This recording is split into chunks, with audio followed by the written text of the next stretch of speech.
ಮೈಸೂರು ನಗರಾಭಿವೃದ್ಧಿ ಪ್ರಾಧಿಕಾರಕ್ಕೆ ಸೇರಿದ್ದ ಜಾಗಕ್ಕೆ ಖದೀಮನೊಬ್ಬ ನಕಲಿ ದಾಖಲೆಯನ್ನ ಸೃಷ್ಟಿಸಿ ಅದನ್ನ ಅಮಾಯಕರಿಗೆ ಮಾರಿ ಉಂಡೆನಾಮ ಹಾಕಿರೋ ಘಟನೆ ಮೈಸೂರಿನಲ್ಲಿ ಇಂದು ಬೆಳಕಿಗೆ ಬಂದಿದೆ.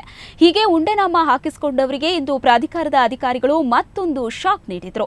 ಪ್ರಾಧಿಕಾರದ ಜಾಗದಲ್ಲಿದ್ದ ಮಳಿಗೆಗಳನ್ನ ತೆರವುಗೊಳಿಸಿ ಸುಮಾರು 4 ಕೋಟಿ ರೂಪಾಯಿ ಮೌಲ್ಯದ ಜಾಗವನ್ನ ವಶಕ್ಕೆ ತೆಗೆದುಕೊಂಡ್ರು.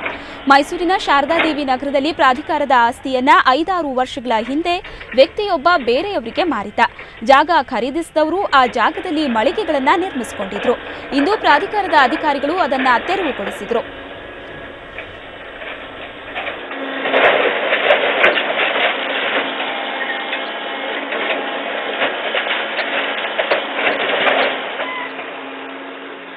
ಸುಮಾರು ಒಂದು 20 ಗುಂಟೆ ಜಾಗದಲ್ಲಿ ಈ ಫೇಕ್ ಡಾಕ್ಯುಮೆಂಟ್ಸ್ ಅಂತ ನಮಗೆ ಕಂಡು ಬಂದ ಪ್ರಕಾರ ಆ ಡಾಕ್ಯುಮೆಂಟ್ಸ್ ಕ್ರಿಯೇಟ್ ಮಾಡಿ ಏನೋ ಯಾರೋ ತಿಳಿದೇ ಇರೋರಿಗೆ ಸೇಲ್ ಮಾಡಿದ್ದಾರೆ.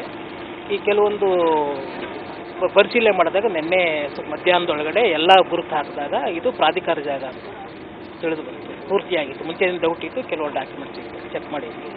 ಅದ್ರ ಪ್ರಕಾರ ಎಲ್ಲ ತೆರವುಗೊಳಿಸಿದ್ವಿ. ಥಿಂಗ್ಸ್ ಎಲ್ಲ ಅವರೇ ವಾಲಂಟಿಯರ್ ತಗೊಂಡೋಗಿದ್ದಾರೆ. ಉಳಿದಿರೋ ಸ್ಟ್ರಕ್ಚರ್ ಮಾತ್ರ ಪ್ರಾಧಿಕಾರ ವತಿಯಿಂದ ತೆರವುಗೊಳಿಸಿದ್ದಾರೆ. ಬಿಲ್ಡಿಂಗ್ ನಮ್ಮ ಕಾಂಪೌಂಡ್ ಹೊಡೆದಾಕಿದ್ದಾರೆ.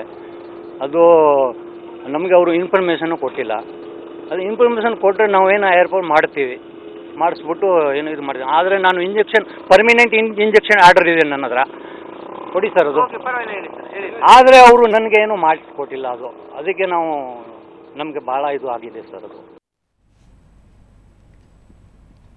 ಬನ್ನಿ ಬಗ್ಗೆ ಹೆಚ್ಚಿನ ಮಾಹಿತಿಯನ್ನು ಪಡೆಯೋಣ ನಮ್ಮ ಪ್ರತಿನಿಧಿ ಕೆಪಿ ನಾಗರಾಜಿಂದ. ನಾಗರಾಜ್, ಈ ವಂಚಕ ಯಾರು ಅನ್ನೋ ಬಗ್ಗೆ ಏನಾದರೂ ಮಾಹಿತಿ ಸಿಕ್ಕಿದೆಯಂತೋ ಹೇಗೆ? ಶ್ವೇತಾ, ಈ ಕ್ಷಣದವರೆಗೂ ಕೂಡ ಈ ವಂಚಕ ಯಾರು ಅನ್ನೋದಿನ್ನು ಸ್ಪಷ್ಟವಾಗಿಲ್ಲ. ಯಾಕೆಂದ್ರೆ 3-4 ಜನರ ಒಂದು ಟೀಮ್ ಈ ಒಂದು ಕೆಲಸವನ್ನ ಮಾಡಿದೆ.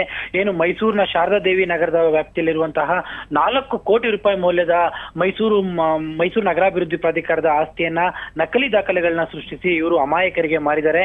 ಇದಾಲೆ 4 ವರ್ಷಗಳ ಹಿಂದೆನೆ ಈ ಒಂದು ಮಾರಾಟ ಪ್ರಕ್ರಿಯೆ ನಡೆದಿದೆ. ಆದ್ರೆ ಈ ಕ್ಷಣದವರೆಗೂ ಕೂಡ ಪ್ರಾಧಿಕಾರದ ಗಮನಕ್ಕೆ ಇದು ಬಂದಿದೆಯೋ ಇಲ್ಲೋ ಅನ್ನೋದು ಕೂಡ ಸ್ಪಷ್ಟವಾಗಿಲ್ಲ. ಆದ್ರೆ ಜಾಗವನ್ನ ಖರೀದಿಸಿದಂತಹ ಜನರು ಈ ಒಂದು ಜಾಗದಲ್ಲಿ ಮಳಿಗೆಗಳನ್ನ ಕಟ್ಕೊಂಡಿದ್ದಾರೆ. ಜೊತೆಗೆ ಮನೆಯನ್ನ ಕಟ್ಟೋದಕ್ಕೆ ಸಿದ್ಧತೆಯನ್ನ ಕೂಡ ಮಾಡ್ಕೊಂಡಿದ್ರು. ಇಂದು ಬೆಳಗಿನ ಜಾವ ಪ್ರಾಧಿಕಾರದ ಅಧಿಕಾರಿಗಳು ಸೂಕ್ತ ಪೊಲೀಸ್ ಬಂದೋಬಸ್ತ್ ಜೊತೆಗೆ ಹೋಗಿ ಈ ಒಂದು ಒತ್ತುವರಿಯನ್ನ ತೆರವು ಮಾಡಿದ್ದಾರೆ.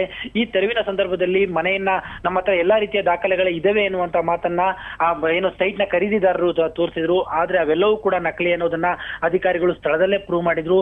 ಹೀಗಾಗಿ ಈ ಕ್ಷಣದಲ್ಲಿ ಇರುವಂತಹ ಪ್ರಶ್ನೆ ಏನು ಅಂದ್ರೆ, ಈ ಒಂದು ನಕಲಿ ದಾಖಲೆಗಳನ್ನ ಸೃಷ್ಟಿಸಿದವರು ಯಾರು ಮತ್ತು ಅವರ ವಿರುದ್ಧ ಏನು ಕ್ರಮಗಳನ್ನ ಕೈಗೊಳ್ಳಬೇಕು ಅನ್ನೋದರ ಪರಿಶೀಲನೆಯಲ್ಲಿ ಈಗ ಅಧಿಕಾರಿಗಳು ತೊಡಗಿದ್ದಾರೆ. ಶ್ವೇತಾ, ಓಕೆ, ಈ ಒಂದು ಜಾಗಗಳನ್ನ ಜನರಿಗೆ ಆತ 5-6 ವರ್ಷಗಳ ಹಿಂದೆನೆ ಮಾರಿದ್ದ ಈ ವಂಚಕ, ಇದ್ರ ಬಗ್ಗೆ ಜಾಗವನ್ನ ಖರೀದಿಸಿದಂತಹ ಜನರಿಗೆ ಇಲ್ಲಿವರೆಗೆ ಈ 5 ವರ್ಷದವರೆಗೆ ಒಂದ್ ಸ್ವಲ್ಪನೂ ಅನುಮಾನ ಬಂದಿಲ್ವಾ?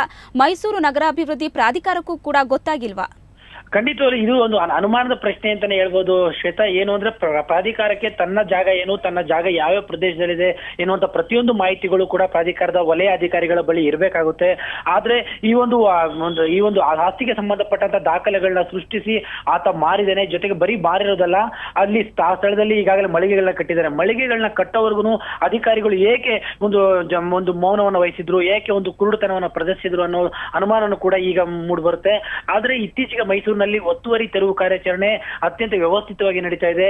ಮೈಸೂರಿನ ಜಿಲ್ಲಾಧಿಕಾರಿಗಳಾಗಿರುವಂತಹ ಹರ್ಷ ಗುಪ್ತಾ ಅವರು ಇದನ್ನೊಂದು ವ್ಯವಸ್ಥಿತ ಕಾರ್ಯಾಚರಣೆಯನ್ನ ನಡೆಸ್ತಾ ಇದ್ದಾರೆ. ಹೀಗಾಗಿ ಎಲ್ಲಾ ಪ್ರಾಧಿಕಾರಗಳಾಗ್ಲಿ ಅಥವಾ ಜಿಲ್ಲಾಡಳಿತವಾಗ್ಲಿ ಅಥವಾ ತಾಲೂಕು ಅಧಿಕಾರಿಗಳಾಗ್ಲಿ ಈಗ ಈ ತಮ್ಮ ಜಾಗಗಳ ಬಗ್ಗೆ ಒಂದು ಆಸಕ್ತಿಯನ್ನು ವಹಿಸ್ತಾ ಇದ್ದಾರೆ ಅಂತ ಹೇಳ್ಬೋದು.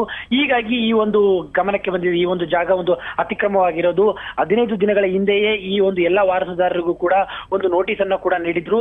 ಆದ್ರೂ ಕೂಡ ಅವ್ರು ಯಾವುದೇ ರೀತಿಯಾದಂತಹ ಕ್ರಮಗಳನ್ನ ಕೈಗೊಂಡು ಅಂದ್ರೆ ಅದನ್ನ ಬದಲಾವಣೆ ಮಾಡೋದಕ್ಕೆ ಯಾವುದೇ ರೀತಿಯ ಕ್ರಮಗಳನ್ನ ಕೈಗೊಂಡಿರಲಿಲ್ಲ. ಹೀಗಾಗಿ ಇವತ್ತು ತೆರವು ಕಾರ್ಯಾಚರಣೆ ನಡೆಸಿದ್ದಾರೆ. ಒಟ್ಟಾರೆಯಾಗಿ ಏನೇ ಒಂದು ದಾಖಲೆಗಳು. ಧನ್ಯವಾದಗಳು ನಿಮ್ಮೆಲ್ಲ ಮಾಹಿತಿಗಾಗಿ.